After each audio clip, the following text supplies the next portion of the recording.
Finally, Squid Game focuses on its best character Gong Yu's brief but vizine reprimand as the recruiter sets the tone for Season 2.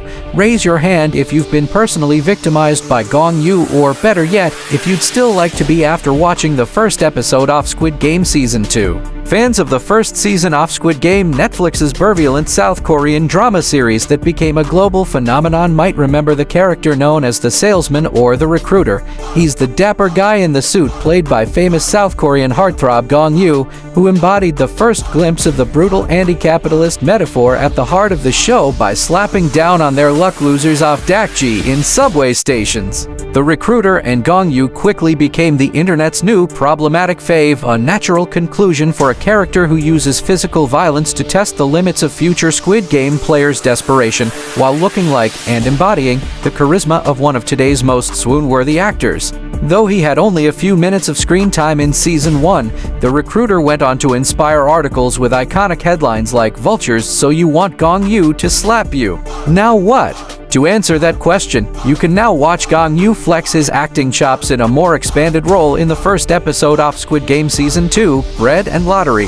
Oh my god, Season 2 of Squid Game picks up right where we left off, with player 456, Seong Ji-hun Lee Young-jae, choosing to use his freshly won fortune to go after the organizers of the games instead of reuniting with his daughter. Now Ji-hun is back in the games, but this time he joins in an attempt to kill the leader known as the Front Man, theoretically chopping the head off the Squid Game's Hydra and ending the games for good.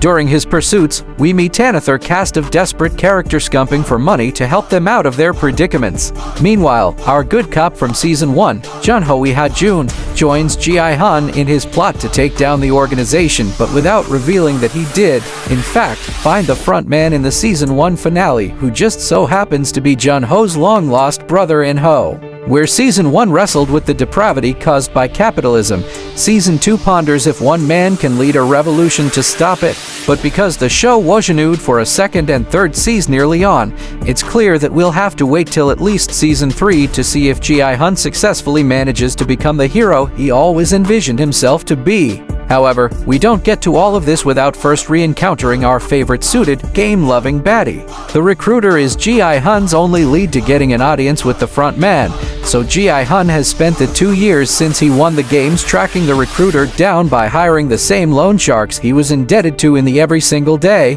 for a man in a suit with a fancy briefcase who slaps people while playing a children's game.